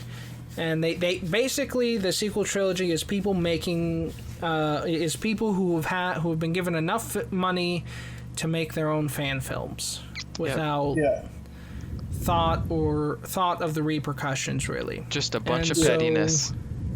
Exactly. And so that's why the the sequel trilogy honestly is so poor, because they all just wanted to do their own thing and there was no cohesion. No hate towards Kathleen Kennedy, but I feel like she was way too hands off with the new trilogy. It was like they should have been more involved and said, hey, this is the outline of the movies and this is like the beats that you need to hit. Well, she was hands off and hands on in the wrong departments. She was too focused about like messages and stuff and not focused enough about providing a quality product. And so, whenever your focus whenever you're focusing aren't where they're supposed to be. God, I can't English. The sequel trilogy gets to you. What? The sequel trilogy just gets to you. It does. It breaks me. My brain can't process the terribleness that is the sequel trilogy. But it's kind of a situation of, too many or not necessarily too many cooks in the oven, but just the focus wasn't in the right places. Yeah, cooks in different kitchens. Luckily, I feel like Disney has learned their lesson, especially with The Mandalorian and The Bad Batch. They seem to be going in the right direction now. Absolutely. I hope so. And, well, I think it's time to get to probably the interesting ranking, and I think we might all have the same one this time, too. I think before we get into rankings, I have a question for the two of you. Bring it on. I want you all to say something good about each of the Star Wars movies. I mean, each of the sequel trilogy. Ooh, each including one. Rise of Skywalker. Just something that you liked, something you found interesting, something you enjoyed, genuinely enjoyed. Ooh, Blake, you want to start this one off? First off, with Force Awakens, I actually did like Kylo Ren's crossguard lightsaber. Like, I know a lot of people hated that, but I thought it was a cool idea to have a lightsaber that was more like an actual sword with like a crossguard and stuff like that. I thought that was an interesting idea. Mm-hmm. For Last Jedi, I thought Crate was a cool planet, even though it was kind of a Hoth ripoff. It was a cool planet with like especially when they were riding in those. Can't remember what those vehicles were called, but then when they were kicking up the red sand, that was like a really cool effect, in my opinion. Mm-hmm. Mm-hmm. And then Rise of Skywalker, I did like so a lot of the effects in Rise of Skywalker had some really good special effects. Like when Palpatine is electrocuting the fleet, even though it doesn't make sense, it's a cool looking scene. Like, see all the ships go down. The chase when they're on that one planet, I can't remember the name of the planet, but when they're being chased, that was a cool scene. And it's like the desert planet. Yeah, the desert planet. That was a cool scene. And the fight between Kylo and Rey was kind of cool. And the scene where Kylo and Han are talking to each other. Mm-hmm. I thought that was cool. So, what about you, Corey? So, Force Awakens. I love the intro scene whenever they do the interrogation and then, take out or kill all the people in that little village. I really like that scene. I love Kylo Ren stopping the bullet That's what Yeah. that is cool. such a cool ability and such a cool scene. Also, his lightsaber, I agree with Blake completely. I also love the staticky nature of it. Love how it's very chaotic, kind of like how he is. Han Solo's death, I like that scene. I love the thank you in it. Let's see. The Last Jedi. You have to really dig deep for that one, don't you? I don't know the girl's name, but it's when she flies the ship into that fleet. I don't know. I don't know the Holdo? sound. Yes, that scene is beautiful. The sound is beautiful. And then Rise of Skywalker. Okay, so the scene with Han and Kylo Ren, I really like that. I like that scene a lot. And when Palpatine, this is just based off the looks of it, is soul sucking Rey and Kylo, and he gets his eyes back in colored. I liked that scene. Yeah. What about you, Kyle? It's your turn to pick my goodness. My turn to decide. I thoroughly enjoyed. I thought that the Rathgar scene, Rathtar, whatever they're called, from The Force Awakens was really entertaining. Oh, yeah. Is that that and tentacle fun. monster? Yes, the Okay. weird like tentacle monster that ate them. I thought that was a very fun scene. I thoroughly enjoyed it. Like I said before, I really enjoyed Poe and Finn and their relationship in the first one. That's true. I thought it was very, very entertaining. As for The Last Jedi, honestly, although I did say Luke was kind of poor in it, I thoroughly enjoyed Luke's part. I thought his character and the way he was in it was pretty entertaining for what it was. It wasn't what I wanted, but it was pretty good. I also thoroughly enjoyed the Yoda scene. Very key jangly, but it was something that I really enjoyed. I really connected with and felt good about.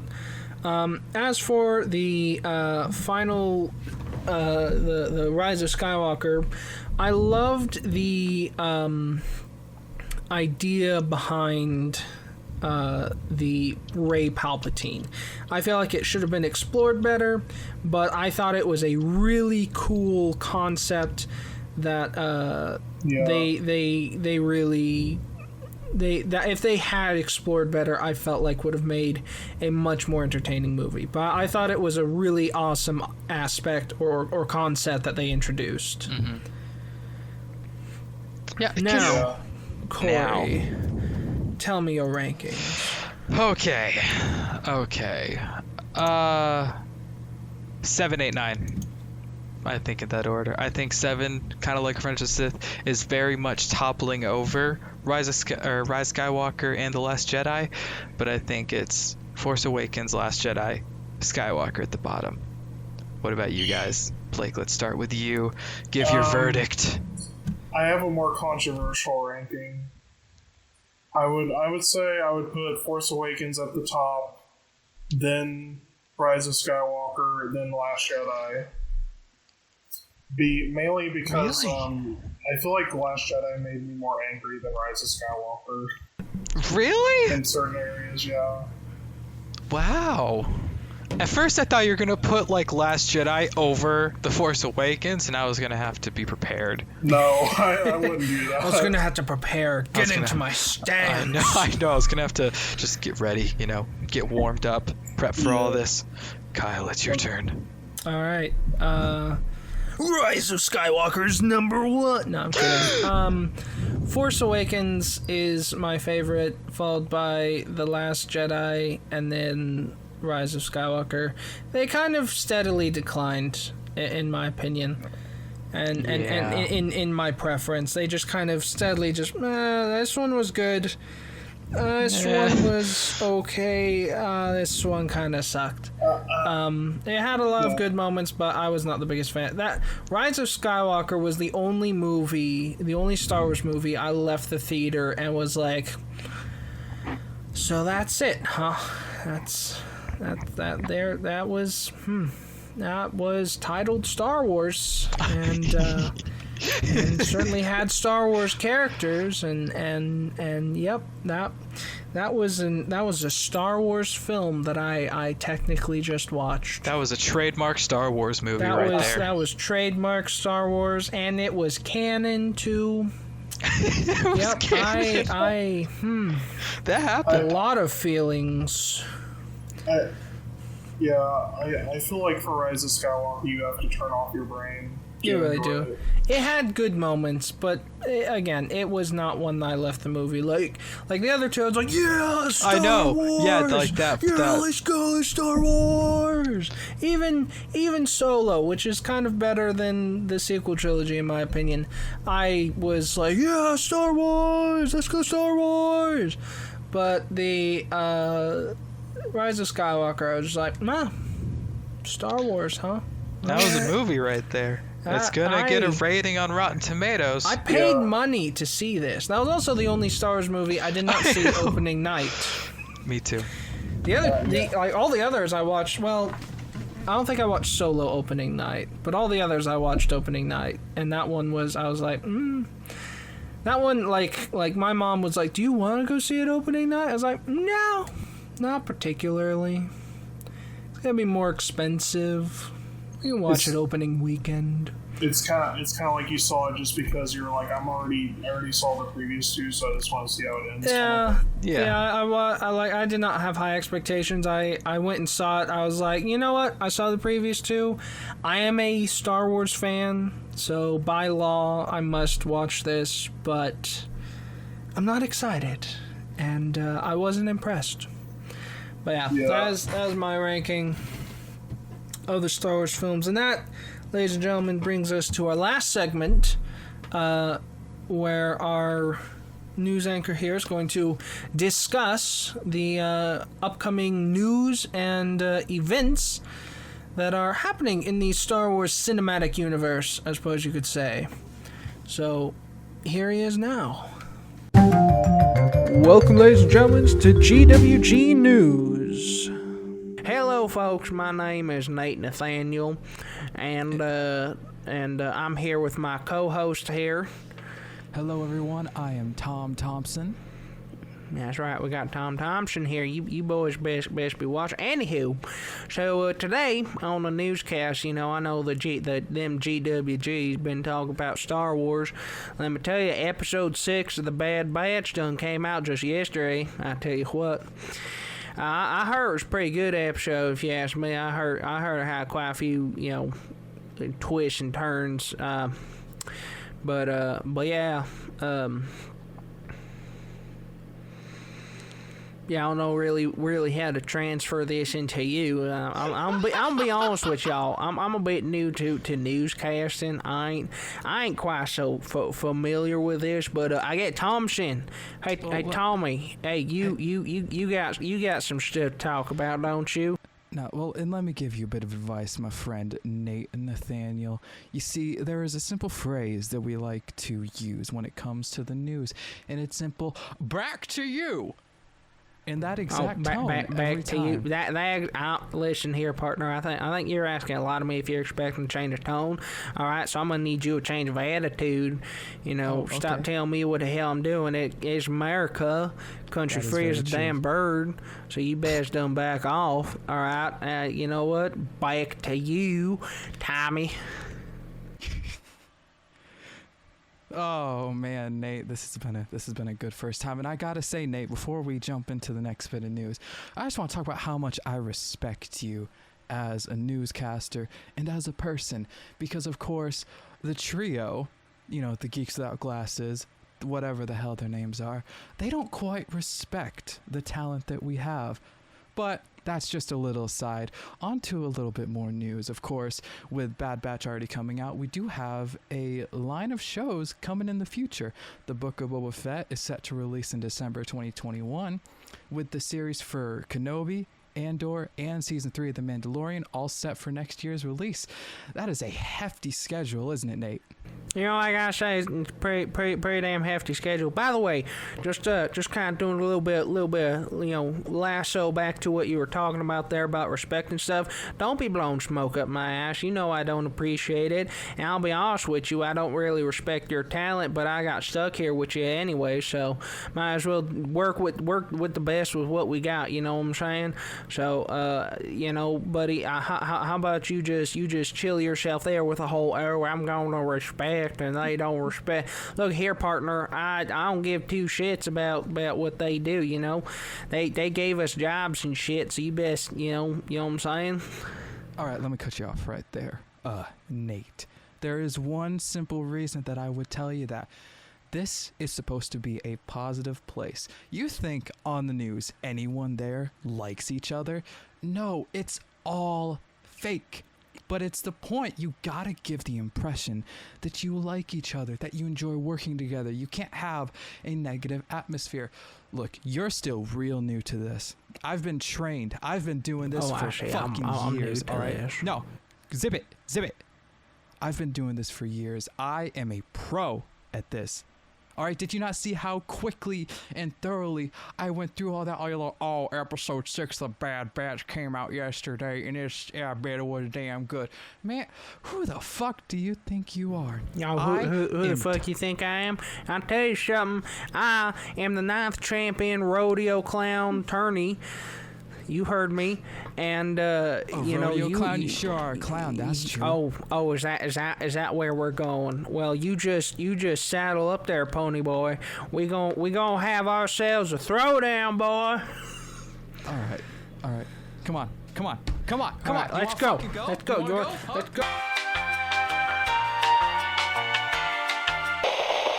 So that's all for this week. Please join us next time when we talk about Dungeons and Dragons with a unique perspective after Corey's first session. I'm Kyle. I'm Blake. And I'm Corey. And this has been the Geeks Without Glasses podcast. May the geek be with you.